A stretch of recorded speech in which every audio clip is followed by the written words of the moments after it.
방금 소개받은 이봉아입니다.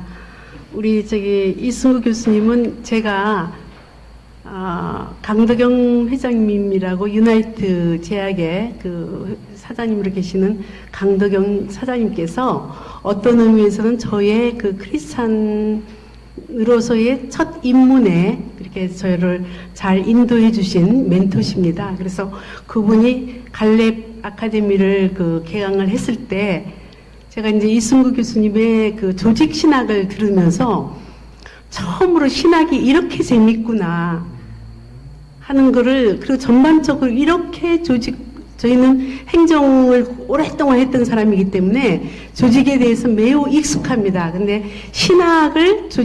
신학이라는 부분에서 그때 너무너무 뭐랄까 감동도 받고 충격도 받았습니다. 그리고 이제 오늘 이제 학교에 들어오면서 보니까 우리 그 합동신학대학원 대학교가 전부 다 바른으로 시작하더라고요. 바른신학, 바른교회, 바른생활로 해서 그 3대 개혁 이념으로 있으셔요. 제가 이제 아까 소개해 주신 대로 이제 정부에서 나왔을 때 정말 어떤 의미에서는 제가 가장 인생 60에 54년에 가장 소중하게 여겼던 것이 명예였습니다. 명예 때문에 모든 것 다 희생하고, 명예 때문에 뭐 하여튼 저의 삶 전체가 명예였는데, 어느 날 하나님께서 정말 명예를 확 가져가시더라고요. 당시에 이제 여러분 잘 모르시겠지만 뭐 직불금이라는 게 있었어요. 그러니까 그 광우병 사태 이후에 누군가의 또 뭔가를 하고 싶었던 그런 여러 가지 상황에 의해서 제가 딱 걸린 거죠. 땅이 팔았지만 예전에 땅이 있었거든요. 그래서 농사 직불금이라는 것을 신청을 했다는 것 때문에 하여튼 어쨌든 그게 결국은 너무 공직 전체에 부담을 주기 때문에 최고 관리자로서 제가 책임을 지고 전국을 빨리 조용하게 해결을 해야 되기 때문에 제가 사직을 했던 사건이 있었습니다. 그래서 명예를 그래서 저를 그 당시에는 뭐 탐관오리, 제가 1원도 먹은 적 없었거든요. 그리고 이제 복지부 앞에 그 형틀에 탐관오리 물러나라, 삥땅녀 물러나라, 이렇게를 한 달 정도 계속 마이크로 데모하던 그런 것들을 다 겪으면서 제가 이제 하나님이 저를 불러주셨어요. 뭐 그 뒤의 삶은 너무너무 간증의 연속이었고, 저는 그 은혜 가운데서 살고 있습니다. 그리고 그럴 때마다 또 이제 항상 무슨 일이 생길 때 이게 나의 명예를 위한 것인가, 또 하나님의 일을 위한 것인가를 항상 고민을 하면서 기도하면서 저의 선택을 하고 납니다. 그래서 아까 바른이라는 말씀을 드렸는데, 이제 어느 날 하나님께서 저희들을 불러주셨어요. 여성 단체를 만드는데. 그래서 저희가 단체 이름을 제가 무엇을 할 것인가 많이 고민을 하다가, 우리나라 인권이라는 이름 때문에 너무나 많은 그 반대의 일들이 벌어지고 있고, 인권이라는 것을 하면 저희들은 무슨 인권에 대한 관련은 너무너무 신문에 많이 나오는데, 정말 바르게 일하고자 하는 쪽은 아까 함수연 대표가 말씀하신 대로 신문에 한 줄도 안 나옵니다. 그래서 그래, 이양 여성단체 만들 바에는 바른 인권 여성 연합으로 하자. 그래서 저희가 바른 인권 여성 연합을 했습니다. 그래서 지금 3년이 됐는데, 어느 날입니다. 그러니까 20년 한 5, 6월쯤 됐는데, 그때 이제 2020년 4월에 새로 21대 국회가 이제 들어왔고요. 그런데 그 전해에 낙태법이 헌법 불합치에 의해서 형법이 이제 여러 가지 다시 법을 2020년 12월 31일까지 만들어야 되는데 라는 그런 사회적으로 뭐 어렵다는 얘기만 들었는데, 그럴 때 제가 생각에, 아니 법 만들고 하는 거는 정부 내에서 매일 하던 일인데, 그래 그럼 법 만드는 거를 내가 좀 도와줄까 이렇게 생각을 했어요. 그래서 이제 어느 날 이제 이명진 소장님이랑 몇 분이 이제 앉아서 제가 좀 보자 그래서 도대체 뭐냐 그랬더니, 지금 이제 낙태에 대해서 헌법 불합치가 나서 이제 정부도 법을 만들고 있고, 그리고 그 당시는 여당이었습니다. 여당이 지금 법을 만들고 있는 그 지금까지 한 법에 의하면 분명히 문제가 아주 심각하게 낙태를 완전 허용하는 형태의 법이 나올 것인데, 우리 쪽은 아무것도 없다. 그래서 제가 이제 주변을 보니까, 예를 들어 생명의 기원은 뭐 지금 말씀하신 대로 저희가 수태를 한 순간부터 저희 생명 아닙니까? 그러면 이제 주장은 계속 생명의 시작점은 수정부터이다. 그러면 그런 일들을 할 수 있는 중간에, 그래, 좋아. 세상법에서는 뭔가를 이제 헌법 불합치에 의해서 뭔가의 법을 만들어야 되고, 또 한편에서는 우리 크리스천이나 기독교 측에서는 생명은 수정 순간이라고 한다. 그래서 정부에 대고서는 정부는 법을 어쨌든 개정을 해서 어떤 형태든지 간에 20년 12월 30일까지 법을 만들라고 돼 있는데, 저희들 그 크리스찬의 활동가들을 다 보니까 전부 다 이렇게 뭐라 그럴까요? 이렇게 반대만 위한, 아니요, 좀 죄송하지만 하여튼 반대만 하고 있더라고요. 그럴 때 생각한 게 제가, 우리가 해야 되겠다. 왜냐하면 저희는 여성단체를 하고 있으니까 그때 논점이 여성의 자기결정권, 그 다음에 태아의 생명권. 그러면 현재 몸속에 있는 아이를 임신하고 있는 여성이 어디까지가 나의 그 태아에 대한 결정을 할 수 있을까?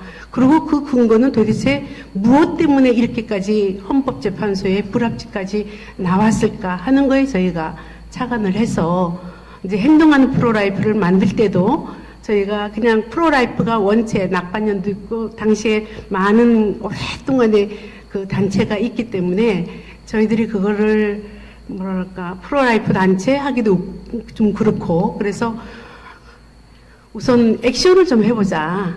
그래서 행동하는 이란 용어는 이제 저희가 회의하다가 제가 좀 제안을 한 것 같고요.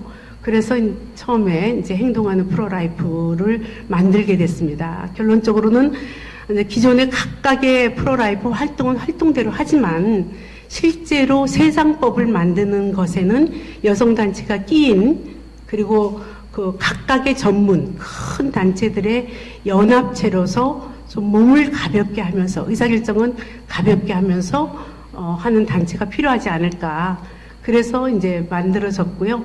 그 내용을 조금 설명을 드리고, 또 저희가 중점이 되었던 지금 도대체 낙태법은 어떻게 되고 있는지, 그리고 또 이런 것에는 어떤 사상적인 근저가 있는지 하는 쪽으로 좀 설명을 드리고, 중간에 저희가 활동했던 사진들은 잠깐 보면서 스킵하면서 넘어가도록 하겠습니다. 그래서 오늘 제목도 행동하는 프로라이프의 활동, 그리고 한계, 또 과제가 뭔가, 이런 형태로 조금 지금까지 우리 정말 훌륭하시게 그 생명에 대해서 많은 생명윤리, 또 생명수호에 많은 그 노력을 해오셨던 분들의 강의하고 조금 중첩되지 않게끔 하면서 이제 오늘 강의안을 만들었습니다.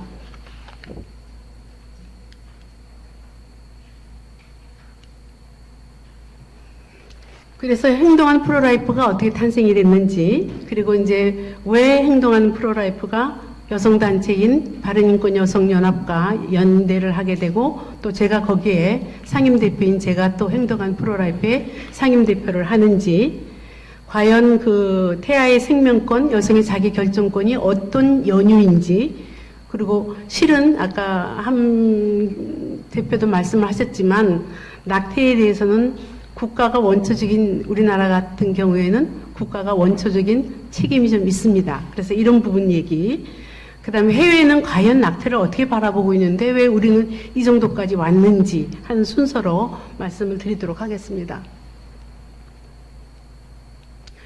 여기 그림 한번 보시면요, 여기 이제 우선 여러분들이 그림에 나와 있는 용어만 한번 보세요. 싸티충, 여성은 출산의 도구가 아니다. 낙태죄 폐지. 이것만 봐도 이 낙태죄 폐지하는 사람들 근저에 어떤 사상이 있는지 여러분들이 보이시죠? 그래서 낙태가 권리입니다. 여성의 자기 결정권이 아니라 권리, 기본적 권리까지로 이제 하고자 하는 것들이 이 사람들의 얘기고요. 그래서 여성은 출산의 도구, 언제 여성 갖고 도구라고 한 적 없거든요. 이 용어 자체가 여러분 잘 아시다시피 유물론, 그리고 막시즘에 의한 그런 용어들입니다. 그리고 내 자궁은 내가 선택한다. 당연히 여러분 68혁명 나오죠. 생각나죠? 그 다음에 사사기 생각나지 않습니까? 내 소견대로, 내 마음대로 내가 선택하는 것. 이런 것들입니다. 그래서 책임, 아이에 대한 책임, 그리고 이제 여러분 뭐 잘 아시겠지만, 우리가 임신하기 전까지 여성이 선택할 기회가 참 많아요. 어느 날 갑자기 선택이 돼서 임신이 이렇게 되는 게 아니고요. 내가 저 남자랑 사귀었다. 또 내가 저 남자랑 어떻게 했다. 그런 과정을 본인이 선택을 할 수 있는 거예요. 또 중간에 피임을 할 것인가. 또 여러 가지 그 선택의 과정이 내가 사귈 것이냐 안 사귈 거냐, 관계를 할 것이냐 안 할 것이냐 부분도 선택이거든요. 근데 그런 선택 다 떼놓고 갑자기 나온 마지막, 그것도 가장 연약한 태아를 놓고서 선택을 결정하라. 그리고 그 선택의 결정은 바로 내 몸에 안에 들어와 있으니까 내가 한다. 이제 그런 부분에 저는 이제 의문을 갖기 시작을 했습니다.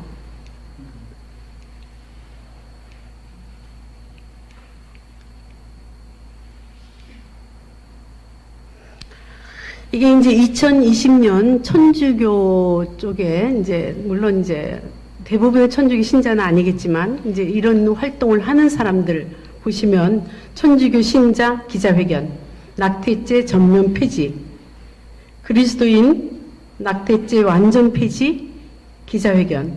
그래서 예수 그리스도의 이름으로 낙태죄에 반대합니다. 천주교 신자 낙태죄 폐지 촉구. 어떤 의미에서는 우리가 이번에 낙태에 관련돼서 이제 활동을 하는 중에 가장 저희 행동하는 프로라이프에서 많이 역할을 하고 계시는 쪽이 가톨릭입니다.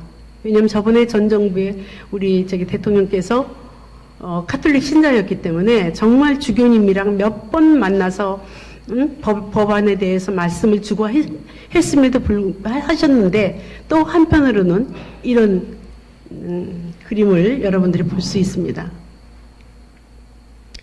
한번 이제 기본이 됐던, 처음에 저희가 2012년에도 똑같이 낙태와 관련돼서 헌법에 이게 어떤 조산원에 의해서 아이가 사망한 사건을 갖고서 그게 죄를 물은 거에 대해서 헌법에 대해서 있었어요. 똑같은 헌법 소원이. 그 당시에는 합헌이었어요. 그러다가 2019년 4월에 이게 낙태의 죄에 대해서 묻는 것은 불합치다고 나왔습니다. 근데 중요한 것은 여러분들 한번 그 내용을 정확히 좀 보시면 저희가 이게 앞으로 어떻게 흘러갈 것인가의 전초전이라고 볼 수 있습니다. 우선 이 내부는 위헌인데 다만 법률을 좀 고쳐라. 근데 그 법률은 어떻게 고쳐야 되냐면 그 위헌이지만 법에 대한 개정이 필요한 사항이다. 이렇게 나왔습니다. 그 다음에 3명은 안타깝게도 위헌 결정이 나는 대로 즉시 법을 폐지를 하라. 그리고 오로지 이거는 태아 생명을 살리는 우리나라의 유일한, 또 세계에서도 모든 법전의 유일한 것은 형법에 그 살인죄와 태아의 낙태에 대한 죄 2가지에 의해서 결국은 생명을 지키는 최후의 보루다. 그리고 국가가 최후로 해야 될 역할이다 해서 합헌을 준 거거든요. 그러나 여러분 보시듯이 4명은 헌법 불합치, 그 다음에 3분은 완전히 즉시 없애라. 그럼 추세를 보면 7대2입니다. 어떻게 7대2까지 갈 만큼 우리 사회가 이렇게 생명을 경시를 하고, 또 그것이 대법원 판결에, 물론 이쪽 판결을 보시면 알겠지만 이번에 미국의 로데웨이를 뒤집은 돕스 판결처럼 아내 대법관들이 어떤 성향의 대법관이냐에 따라서 결정이 됐겠죠. 그렇지만 내용을 보면서 얼마나 우리 사회가 이 태아 생명이라든지 이런 부분에 대해서 이렇게 관용적인지, 낙태에 대해서 이렇게 관용적인 문화까지 왔는지 하는 거에 대해서 특히 우리 크리스찬인은 많이 고민을 하고, 또 어떤 의미에서는 다 회개를 할 때가 아닌가, 전원이 다 회개를 할 그런 때다, 이렇게 생각을 합니다. 그래서 위헌의 근거가 태아의 생명 권리하고 여성의 자기 결정권에서 자기 결정권이 훨씬 더 중요하다고 보는 겁니다. 태아의 생명권은 우리가 53년 형법을 만들면서 1조가 살인입니다. 그 다음에 이제 2조, 그 다음이 이제 낙태와 관련된 형법인데, 그럴 만큼 이 태아의 생명은 국가가 보호를 할 수밖에 없다, 이렇게 되어 있습니다. 또 하나는 이제 아동 권리, 이제 유엔에서도 계속 1925년 뭐 쭉 하면서 아동 권리의 장전을 보면 거기에도 어떻게 나와 있냐면, 태아, 그러니까 산 엄마의 그 아이를 낳기 전과 낳은 이후의 아이는 다 같이 보호를 해줘야 된다라고 나와 있거든요. 이미 오래전서부터 국제 규약으로 태아도 인간으로, 그리고 보호를 해줘야 되고 법률적 보호도 해줄 뿐더러 적극적으로 보호를 해줘야 된다라고 되어 있습니다. 법률적으로도 국가가 보호를 해야 되고, 법률을 만들어서 그 다음에 사회적 전반적으로도 보호를 해야 된다 하는 그 권리가, 아동과 관련된 태아에 대한 권리가, 국제적인 권리가 하나가 있고요.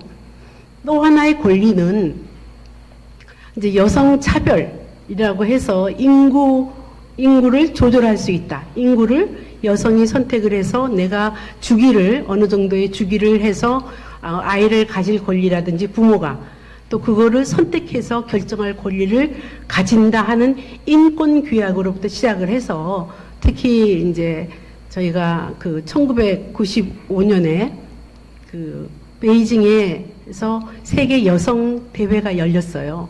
그때 공식적으로 성재생산권. 그럼 여러분, 저기 재생산, 이거는 어디 용어예요? 인간을 생산, 재생산으로 보는 거예요. 그래서 그런 용어를 이제 그 유엔의 여성 대회에서 용어를 정식 쓰고 그러면서 진행이 됐다. 좀 보시면요. 이제 오직하면 저희가 60년대부터 국가가 어떤 의미에서는 낙태를 조장을 좀 하면서 이제 가족계획이란 이름으로 했었거든요. 그거에 이제 그 본산이라고 할 수 있는 국제 가족계획 협회가 그 사무총장이 우리 그 여성단체, 그러니까 진보 쪽 여성단체, 진보라고보다는 좌파 쪽 여성단체한테 이제 보낸 거죠. 한국의 낙태헌법 불합치 결정은 정말 기쁜 소식이다. 이를 위해 단합된 단합된 힘을 보낸 이 여러분들한테 여성단체 연합과 한국인구보건복지협회에게 축하의 메시지를 보낸다. 낙태의 접근을 제한하는 어떠한 양심적 거부도 허용할 수 없다. 이게 국제적으로, 공식적으로 보내는 그런 얘기들이었습니다. 이제 우리는 2019년 4월에 진 페미니즘과 그에 입각한 페미니스트에 의해서 어떤 사상이, 인간의 생명은 과학이거든요. 수정부터 인간이고 태아는 생명이라는 것은 과학인데, 그것을 우리는 눈앞에서 이제 봤죠. 정치가 생명을 이기는 모습을 본 거죠. 이제 그래서 저희가 생명수호 단체의 연합체로 탄생을 해야 되겠다라고 생각을 했고, 거기에는 여성단체인 저희 바른인권 여성연합이 그 여성의 자기결정권에 대한 여러 가지 그 심각성, 또 그것이 너무 도를 지나치고 맞지 않은 그런 부분들을 같이 하기 위해서 이제 행동하는 프로라이프를 결성하기 시작을 했습니다. 우리 지금 이제 박상은 원장님 계신데, 박상은 원장님은 이제 저희가 뒤에 저기 이영희 교수님하고 두 분은 뒤에 영입을 했고요. 처음에 저희가 할 때는 이제 그런 생각을 했습니다. 조금 단체를 가볍게 가자.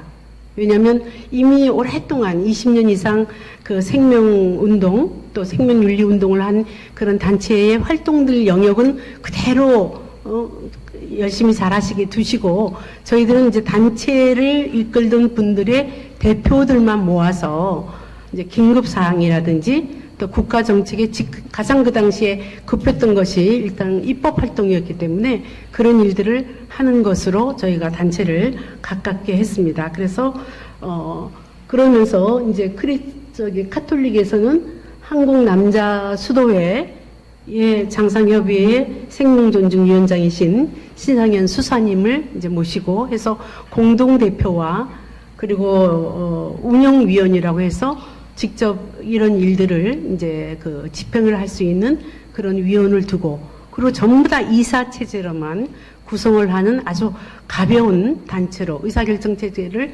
가벼운 단체로 시작한 게 행동하는 프로라이프입니다. 그리고 이후에 이제 박상원 원장님 저희가 영입을 했고요. 또 에스더 기도 운동 본부에 우리 이영희 교수님 영입을 했고 뒤에 이제 산부인과 회장이신 홍순철 교수님 영입을 했습니다. 그래서 그분들 각각의 분들이 또 하나의 큰 단체들을 각각 그 영역을 이제 하시고 있고 저희들은 이제 의사 결정을 한꺼번에 좀 가볍게 하기 위한 그런 단체로 지금 활동을 하고 있습니다. 이제 처음에 2020년 12월 31일까지 법을 만들어야 되는 거예요. 처음에 법을 만들려고 할 때 정말 앞이 캄캄했어요. 왜냐하면 이제 국회의원들한테 가서 제가 이제 공직에 오래 있었으니까 지인 국회의원이 참 많아요. 그래서 이제 몇 분한테 우리가 낙태와 관련돼서 그 전에 한번 누구죠? 우리 이명진 소장님이 또 일부 처음에 그 전 의원을 통해서 낙태법을 만들려고 뭐 하여튼 조금 시도했던 부분도 있었고 그러나 이제 그때의 일들 그때 거는 이미 이제 국회의원 20대니까 다 이제 사라졌고 21대 의원을 개인적으로 참 많이 아는데 근데 일일이 가서 만나 뵈면 낙태 얘기만 나오면 그냥 그 좋던 얼굴들이 저를 정말 이상한 사람으로 왜 그 많은 일을 하던 그냥 살지 왜 모든 사람이 아니라고 생각하는 거에 와서 그 얘기를 하느냐 하는 눈빛 그 눈빛 정말 힘들었어요. 그리고 또 천주교는 그동안에 쭉 어떤 의원을 통해서 또 천주교만의 이제 법을 하기 위해서 그분한테 가면 100% 본인이 발의하겠다 할 것이다 하는 의원한테 찾아갔는데 그 의원 뭐 문전에도 못 들어오게 했어요.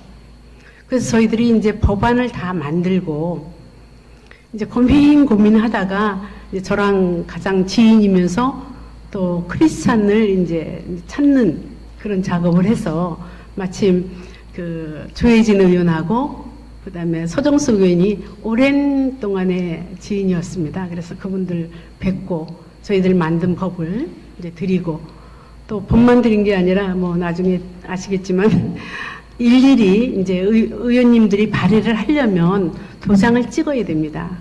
그래서 제가 일일이 손을 들고 다니면서 이제 도장을 찍을 때 그 도장을 찍어주는 분들이 이 법을 알고 찍어주는 게 아니에요. 저 얼굴 보고 그냥 어떻게 이거를 하려고 이렇게 의원실 다니면서 도장을 찍나 하는 그것 때문에 제가 그래도 발의를 할 수 있었습니다. 한번 이제 다시 문제 제기를 좀 하겠습니다. 세상법과 이제 하나님 법이 있는데 생명에 대해서 저희가 생각할 때 우리들은 구별해서 살면 됩니다. 그러나 이제 생명운동을 하는 단체가 어떤 일을 할 것인가 하는 것은 결국은 세상법에 어느 정도 조화를 맞추면서 그러나 다시 한번 말씀을 드리지만 그러나 한 생명이라도 더 살릴 수 있는 쪽으로 하여튼 가야죠. 그렇지 않고 두면 모든 법이 낙태 완전 자유화인데 제가 그걸 두고 있으면 완전 자유화가 전체의 추세가 돼버리기 때문에 저희들이 좀 한편에서는 기독교 쪽에서 무슨 생명은 수정부터인데 이렇게 하는 말씀도 많이 들었고요. 그래서 저희가 올해는 어떻게 하기로 했냐면 바른인권 여성연합이 이제 사무국을 맡고 그래서 행동하는 프로라이프의 사무국을 맡아서 여성의 자기결정권과 그리고 태아의 생명권을 태아를 한 명이라도 더 살린 쪽으로 가되 우리 그 단체에 소속되어 있는 단체들은 생명은 수정으로부터 본다 하는 각자 활동을 한다 하는 거를 이제 올해 저희들이 다시 결정을 했습니다. 이런 것들이 여러분 잘 아시다시피 문화 마르크시즘이라든지 자기만 사랑하는 것 그러나 결국은 낙태를 한 여성 그게 결국 자기 사랑이 아니라는 것을 모든 또 의학적으로도 이제 요새 많이 고민을 하고 있는 거죠.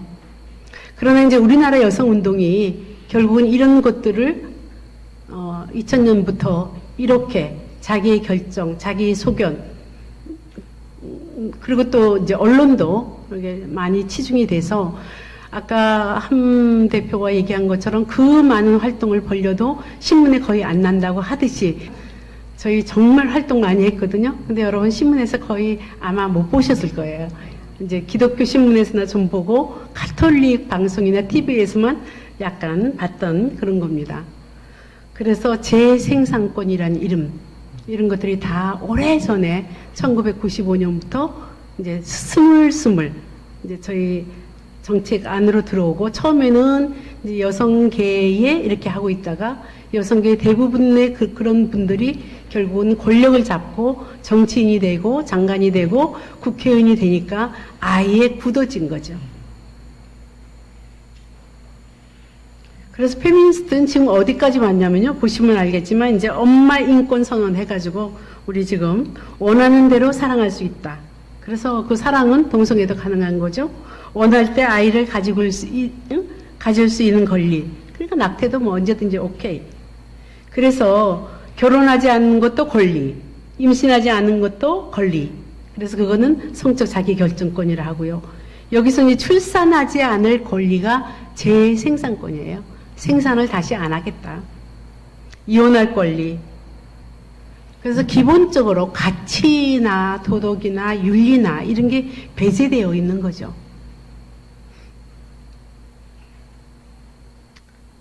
그래서 저희가 이제 주로 하고 있는 게 낙태 반대 캠페인, 그리고 생명 존중에 대한 입법 활동했고, 그리고 계속 그 입법이 촉구되도록 하는 활동하고 있고, 이제 로잔의 그 생명 주간, 이것도 저희들이 행동하는 프로라이프에서 제안을 하고, 또 로잔에서 받아들이고 해서 이제 생명 운동이 지금 많이 시작되고 활동을 하고 있습니다. 또 생명 트럭이라든지, 또 최근에는 생명 문화 운동 이런 것들을 하고 있고요. 우선 저희가 그 바른인권 여성연합이 저하고 이기복 교수님이 공동 대표로 있어요. 그래서 저희들이 속해 있는 저희들이 섬기는 교회를 중심으로 해서 낙태에 대한 특히 그 낙태 반대를 하고 생명을 존중하는 태아 생명에 대한 강연회를 하고 또 만나서 여러 가지 이제 활동을 하기 시작을 했습니다. 그래서 처음에는 그 온누리교회에서 했고요.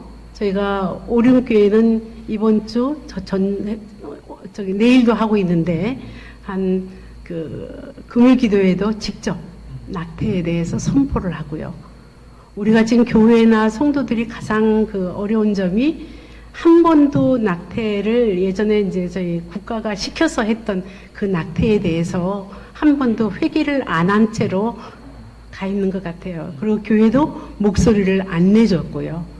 그래서 저희가 대형교회를 중심으로 해서 성도들이 회개를 하고 그다음에 그 부분에 대해서 분명히 하나님한테 새로 나가고 그리고 생명을 소중하게 여기는 문화를 만들지 않는 한은 먼저 교회가 회개하지 않는 한은 시민의 이렇게 스며드는 문화를 도저히 고칠 수 없다라고 생각을 해서 우선은 교회를 깨우는 활동에 제가 중점을 두고 있습니다. 이제 활동했던 거 한번 쭉 사진으로 한번 보셔요. 그래서 이제 프로라이프 의사회도 저희가 참여를 하시고 저희들의 그다음에 그 프로라이프 남성회 이렇게 해서 이제 부성애를 지켜라, 국회한테 입법 촉구하는 것, 또 남성 프로라이프가 어디로 가야 하는지 하는 부분도 이제 세미나 하면서 이제 여러 가지 그 활동들을 했고요. 그래서 14주 낙태는 아이들 씨말린다, 24주 낙태는 여성 몸 다 망친다. 이건 무슨 얘기냐면 정부안이 14주하고 24주를 했어요. 그래서 이게 나가도 너무 많이 나갔다 하는 의미에서 이렇게 이제 계속 저희들이 캠페인하고 법무부 앞에서 캠페인하고 또 중요 지점에서 캠페인했던 그런 모습들입니다. 여기는 저기 저쪽 세종청사에 가서 저희들을 일했던 거고요. 네, 여기 애기들. 요거는 태아가 살면 대한민국을 살고 태아가를 못 살리면 이제 대한민국이 죽는다 하는 것은 우리 천주교의 그 신상현 수사님께서 만들어주신 표어인데 우리 행동하는 프로라이프의 정식 표어로 지금 쓰고 있습니다. 캠페인 표어로요. 그래서 이제 태아의 생명권하고 이제 여성의 자기결정권, 아까 소두에도 조금 말씀을 드렸지만 조금 더 구체적으로 말씀을 드리면 이제 인간 생명이라는 건 여러분 잘 알다시피 이게 개인의 취향이나 견해가 결정하는 것 절대로 아니죠. 그럼에도 불구하고 이제 그 태아 생명이 있다. 그 다음에 이제 과학이 발달돼서 이제는 초음파로 금방 이제 아이들이 우리가 태아를 이제 인식할 수 있는 정도죠. 그래서 현대 그 유전학의 아버지인 제롬 그 르즈너 박사께서는 인간 생명에 대해서 분명히 정의를 했죠. 절대로 개인의 취향이나 견해가 결정하는 것이 아니다. 과학이다. 생명과학이다. 아까 초대에도 조금 말씀을 드렸습니다. 많은 나라들이 그 법전에서 그 살인죄의 규정과 낙태죄의 규정을 둡니다. 형법 안에서. 그 이유는 태아 생명은 국가가 보호를 해야 되고 그거는 1925년부터 아동권리에서 나와 있는 사항들입니다. 그리고 생명에 대한 것은 수태부터 출산 그리고 사명에 이르기까지 어쨌든 두 규정, 그러니까 기둥인 낙태죄 규정과 살인죄 규정에 의해서 생명이 이렇게 규범적인 보호를 받는 거예요. 그런 국가의 규범적 보호, 사회의 규범적 보호를 안 받는 이제 나라가 되면 이제 문제가 많아지는 그런 거를 이제 보실 수 있고요. 그래서 이제 주문을 하기를 이제 그 헌법재판소가 형법에 있는 낙태죄에 대해서 헌법 불합치를 했는데 아까 그때 보시면 알겠지만 불합치 4분의 의원들은 무슨 얘기였냐면 여성이 자기가 선택을 그러니까 태아를 종결할 것인가 말 것인가 임신 그 부분에 대해서 선택을 해야 되는데 지금 형법이 그거에 대해서 너무 많이 과도하게 여성의 권리를 침해를 했다. 그러니까 여성의 자기결정권하고 그 다음에 태아의 생명권에 대한 법익을 조화시켜서 2020년 12월 31일까지 대체법안을 만들어라 했는데 2020년 12월 31일까지 국회의원들 그냥 뭉개고 갔죠. 아무것도 안 하고. 그 지금 낙태죄가 없어졌다는데 없어진 게 아니고요. 입법이 공백인 상태입니다. 그러나 이제 그 어떤 사항에서는 이제 일단 법이 없으니까 아까 그래서 태아 생명에 대해서 어떻게 보호를 할 것인가 하는 것에 큰 구멍이 지금 이제 있는 상태죠. 아까 다시 한번 더 설명을 드리면 낙태법 그러니까 이게 일종의 태아 생명에 대한 규범법에 속하는데 현재 형법은 그 269조, 270조가 공백인 상태에 있고요. 무사보건법은 이제 이어서 낙태 허용 사유, 뭐 또 인공 임신 중절 사유 이런 부분들이 이제 법이 같이 가야 되는데 현재 그래서 산부인과 의사회에서는 그래도 우리는 어느 정도까지는 10주 미만이라든지 이렇게 정했습니다. 그런데 또 의사분들에 따라서는 이제 그 10주만 지나면 이게 뭐 기하급수적으로 금액이 올라가는 게 이제 비공식적인 그런 일들이 지금 벌어지고 있는 것입니다. 그리고 우리나라에 이제 그런 과연 이렇게 낙태가 어느 정도 이루어지고 있는가 하는 그 실태를 뭐 좀 오래전 얘기지만 한 보면 30만부터 100만. 그리고 대부분의 이제 보사위원회 조사에 의하면 12주 이내가 95%. 그러니까 12주 이내가 95% 하고 있고, 또 낙태를 한 사람은 다시 한번 병원에 가서 저기 산부인과 처치를 꼭 어떤 형태든지 받는다 하는 예를 볼 때는 결국은 법에서 어떤 그 기준점, 이게 저희 이제 생명윤리에는 많이 어긋나지만 그래도 어디까지는 여성이 결정권을 해줘야 할 때는 그래도 전반부인 10주, 그 다음에 더 나아가서는 그 심장박동법 이런 쪽으로는 해줘야 되는 거 아닌가 하는 것이 저희들이, 그래야 아이를 한 사람이라도 더 살릴 수 있다라고 보는 겁니다.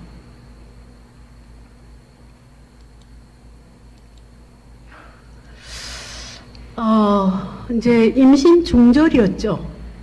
이제 시술이라고도 했고요. 제가 이제 이 일을 하다가 어느 이제 저기 복지부의 뭐 자료를 보다가 제가 너무너무 놀랐어요.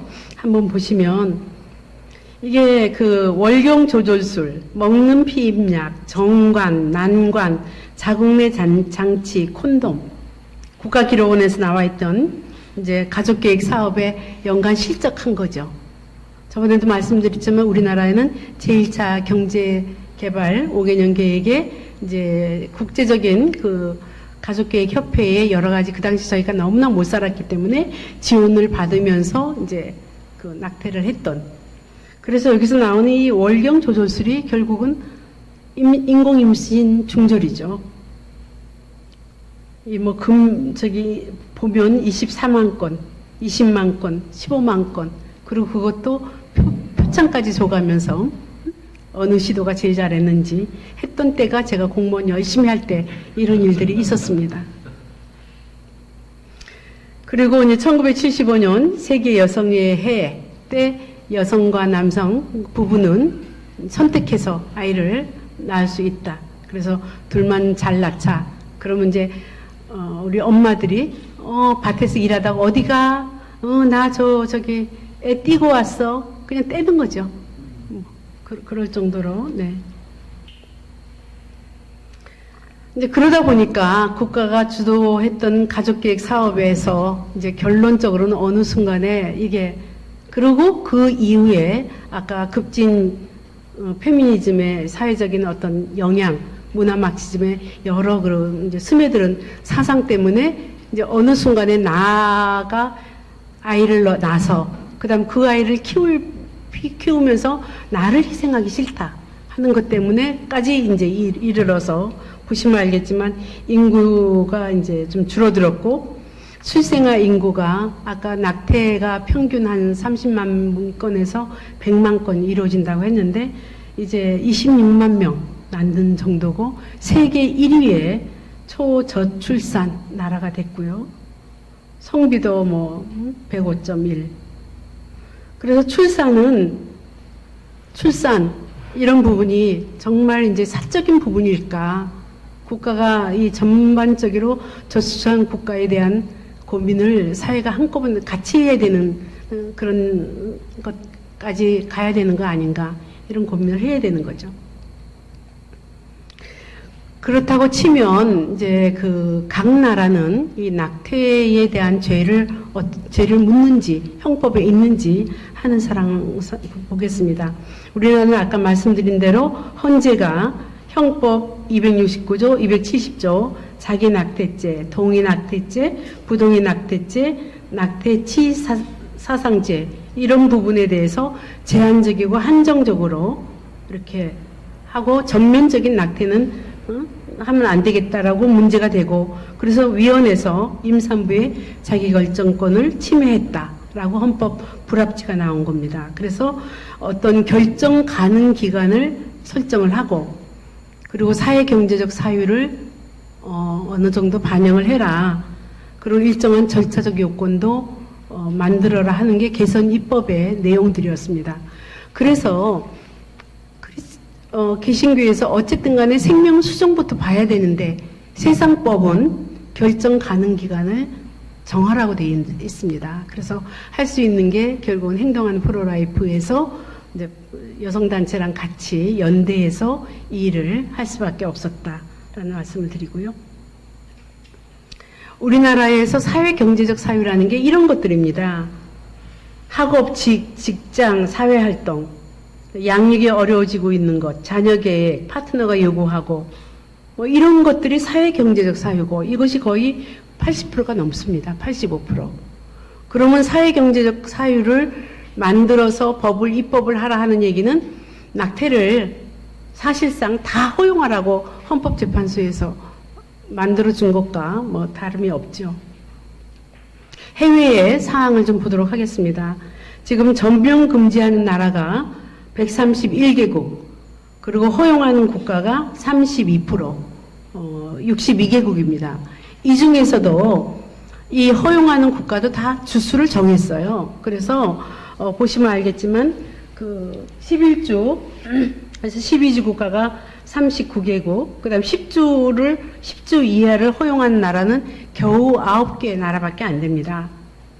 그리고 또 13주 이상 허용하는 나라도 14주. 그러나 가장 많은 게 하여튼 10주, 11주, 12주 이런. 그래서 허용하는 나라도 이렇게 그 후기 낙태까지 다 허용한 나라는 많지 않고요.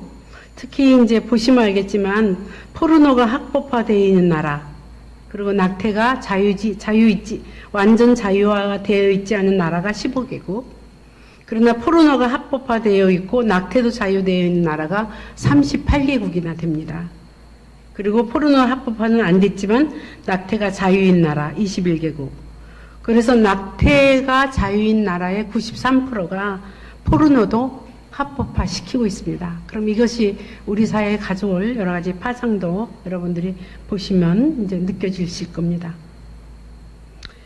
이제 낙태죄에서 여러 가지 주장하는 거에서 많은 이제 반대 논거가 있지만 결국은 낙태 경험이 있는 사람들은 어쨌든 병원을 갈 수밖에 없는, 그러면 완전한 낙태라는 게 참 어렵지 않나 하는 부분도 있고, 또 이게 저희가 여러 가지 해바라기 센터라든지 이런 쪽에서 얼마든지 정부 안에서 지원을 하고 있는 그런 내용들도 많습니다. 그럼에도 불구하고 완전 낙태를 완전 자유화할 정도의 우리 사회인가 하는 것에 큰 의문을 가질 수밖에 없습니다.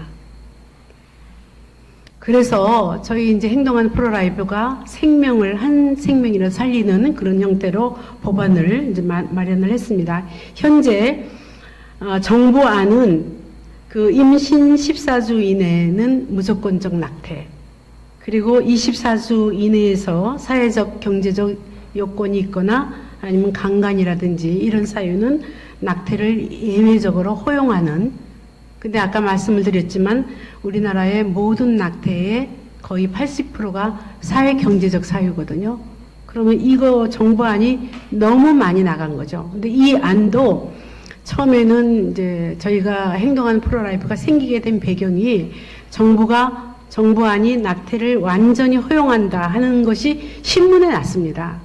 그래서 저희들이 막 이제 움직이고 천주교가 움직이고, 그래서 천주교가 사정해서 정부안에 여러 역할들을 하셔서 정부안도 이 정도까지 온 겁니다.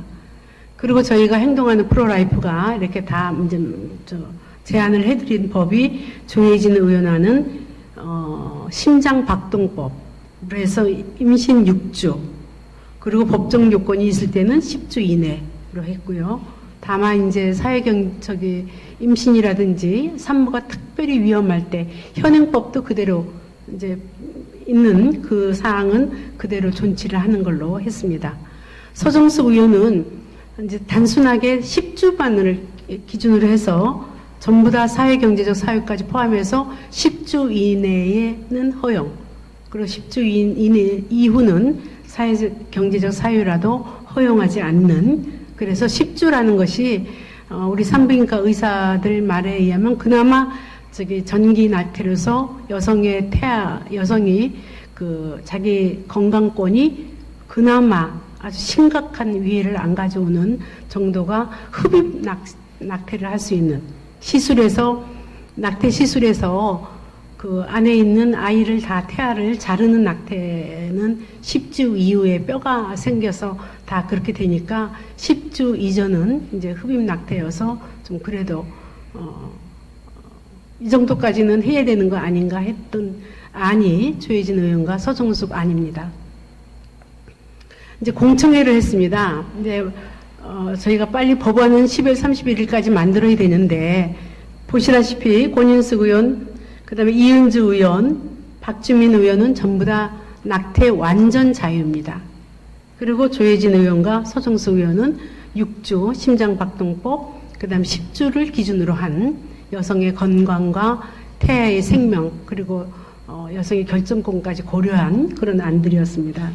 그리고 이제 진술인들 이제 있었는데 일종의 형식이었죠. 그리고는 그냥 아예 법사위가 이제 회의도 안 한 상태에서 끝나고 또 지금 이제 다시 국회의원이 다 이제 구성이 됐는데도 현재 아직도 입법을 안 하고 있습니다. 그래서 저희 행동하는 프로라이프에서는 빨리 한 생명을 더 살릴 수 있게끔 입법을 하라, 입법을 촉구하는 그런 형태의 지금 운동을 벌이고 있습니다. 이제 낙태법 개정이 어떤 상황이 있는지 하는 토론도 했고요. 이제 마지막으로 이제 한번 결론을 맺도록 하겠습니다. 아까 함수연 대표님께도 많은 말씀을 주셨습니다. 결국은 그 창조 질서에 해당이 되는 정말 하나님이 주신 이 귀한 생명인데 우리나라가 경제라는 것 때문에 아주 국가가 주도적으로 그거는 이제 국제적인 여러 가지 여성주의의 흐름까지도 다 같이 가만히 되고 그것이 우리 사회의 하나의 페미니즘, 급진 페미니즘, 젠더 이데올로기 이런 사상들이 이제 힘이 세지니까 정책으로 그것이 당연스럽게 들어오고 정책이 들어오게 되면 제도화시키기 위해서 법을 만들고 이렇게 되는 사안까지 왔습니다.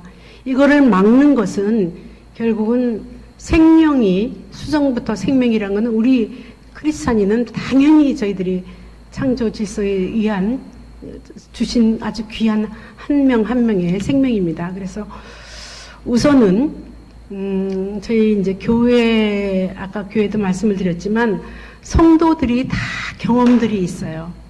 제가 낙태 얘기를 할 때 주변 사람들이 낙태란 용어 자체를 보면서 듣기 싫어해요.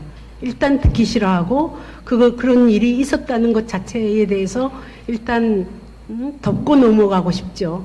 근데 우리 크리스찬은 하나님께 정식으로 정말 회개하고 그 위에서 다시 서지 않으면 죄에 대한 하지 않으면 회복이 안 될 것 같아요. 그래서 먼저 회개를 하고 그리고는 생명운동에 한 분 한 분이라도 더 이제 같이 동참을 해줬으면 좋겠고요. 그래도 그나마 다행인 것은 처음에 제가 3년 전에 바른인권 여성연합을 시작할 때만 해도 사람들이 왜 저 이상한 일을 하지 했던 것이 이제는 교회 가서 저희들이 낙태랑 관련되는 이런 강의를 하겠다 아니면 예배를 드리겠다 할 때 목사님들이 뭐 다 이제 좀 어느 정도 수용을 해주시는 그런 분위기까지 왔습니다. 많이 달라졌습니다. 그래서 저는 일종의 터닝 포인트라고 생각을 해요. 이제 정부가 그래도 이제 그래도 이렇게 사상적으로 좀 그 문화 막시즘이 중심이 되는 그런 문화가 우리 사회가 아주 팽배되어 있다 하더라도 그래도 이제 법에서 정말 아닌 거라든지 이런 거는 지금 개선되고 있지 않습니까? 그래서 저희가 그래도 그나마 다행인 것은 미국에 49년 만에 이제 로데웨이 판결, 여러분 잘 아시겠지만 결국은 여성의 그 낙태 권리가 기본권으로 헌법에 있는 것이 아니다. 그것은 그 헌법에서 기본권으로 낙태를 해준 그 판례가 잘못됐다 해서 그 dob스 판결에서 뒤집어졌습니다. 그것이 49년 만입니다. 그래도 미국은 프로라이프하고 프로초이스의 오랫동안의 그런 것들이 정치랑 연결돼서 이렇게 프로초이스는 민주당, 그다음에 프로라이프는 공화당 이런 형태로 갔는데 우리나라는 그것조차도 없습니다. 그래서 아무리 보수인 쪽에 가서 제가 그 프로라이프 활동을 하고 있습니다. 그러면 우선 프로라이프란 얘기조차도 싫어하시고요. 그 다음에 낙태 얘기는 뭐 낙하면 이상한 사람, 다른 여성들한테 뭐랄까 그 여러 가지 공격받고 하는 거 싫어, 내 이름 올리지 말아주세요 라는 게 이제 예전에 분위기였다면 지금은 조금 나아졌습니다. 그래서 그것이 터닝포인트가 아닌가 생각을 하고 있고요. 그런 의미에서 오늘 이렇게 생명윤리, 그 다음에 이런 정식으로 태아생명, 낙태 이런 거를 공개적으로 다룰 수 있는 이런 기회가 있어서 이것이 어떤 의미에서는 다시 한번 태아생명 또 생명권에 대한 그런 그 가장 미약한 존재인 태아를 우리 하나님은 모태부터 아셨고 저희들을 계획해서 다 이렇게 지어주신 거기 때문에 우리 이제 크리스찬인부터 깨어나면 지금부터는 아마 저는 제2의 터닝포인트가 돼서 아마 그 생명을 살리는 운동이 미국처럼 프로라이프가 정치를 움직이는 그런 어떤 그 계기가 되기를 기대를 하면서 오늘 그 말씀을 마치도록 하겠습니다. 감사합니다.